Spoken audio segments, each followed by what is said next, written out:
더불어민주당 원내대변인 박찬대입니다. 브리핑을 시작하겠습니다.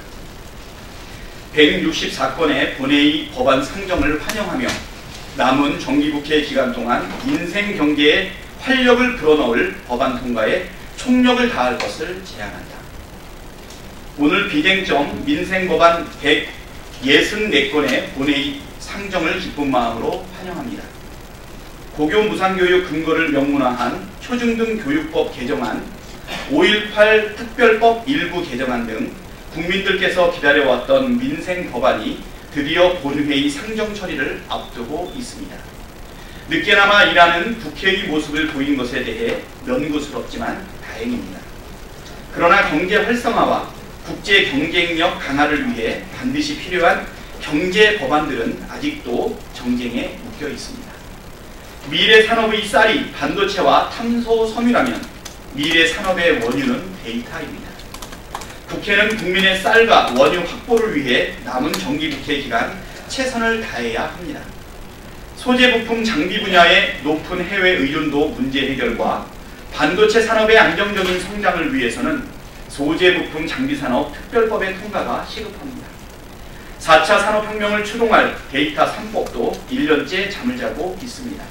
5G, ICT 융합 서비스, 핀테크 등 데이터 기반 신산업 추진이 국회에 의해 가로막히는 총극이 벌어져서는 안 될 것입니다.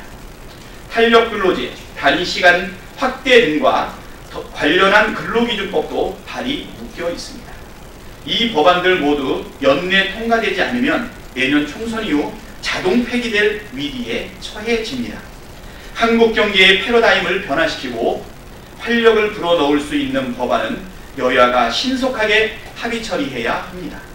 남은 정기국회 기간 국민의 희망을 주는 입법 경쟁에 전력 투구할 것을 야당에 제안합니다.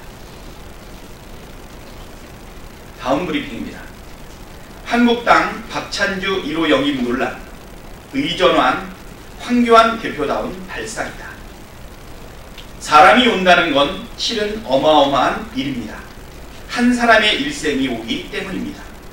그의 과거와 현재 그리고 미래가 오는 것이기에 가벼이 할 수 없습니다. 그러나 자유한국당은 문재인 정부 반대를 위한 인재 영입에만 열을 올리고 있습니다. 그동안 한국당은 대통령과 정부 여당의 인사정책 비난에 열을 올렸습니다. 장관 낙마를 시키면 늘 표창장을 줘왔다며 논란을 키우기도 했습니다. 그런데 막상 제1야당의 영입 인사정책을 보니 황당하기 짝이 없습니다. 공감병 갑질 논란에 휩싸였던 박찬주 전 대장을 한국당이 1호 영입 대상으로 고려했던 것은 과연 의전왕 황교안 대표다운 발상입니다. 국민들보다 한국당 의원들이 더 많이 놀라는 것 같습니다. 심심한 위로의 말씀을 드립니다. 물론 황 대표가 과거 국무총리 시절 열차 플랫폼까지 관용차를 주차하고 대통령 권한대행 시절에는 대통령 기념시계까지 국민 세금으로 만들었으니 갑질 행위에 특별히 둔감할 수는 있습니다.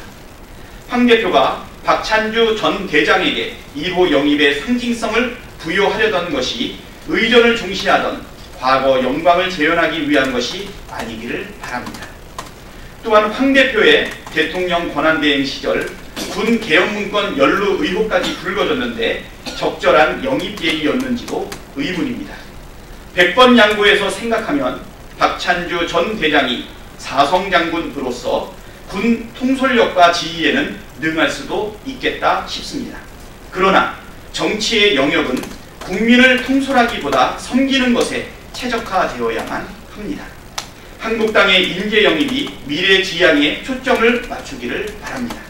그것이 한국 정치에 희망을 주는 일입니다. 이상입니다.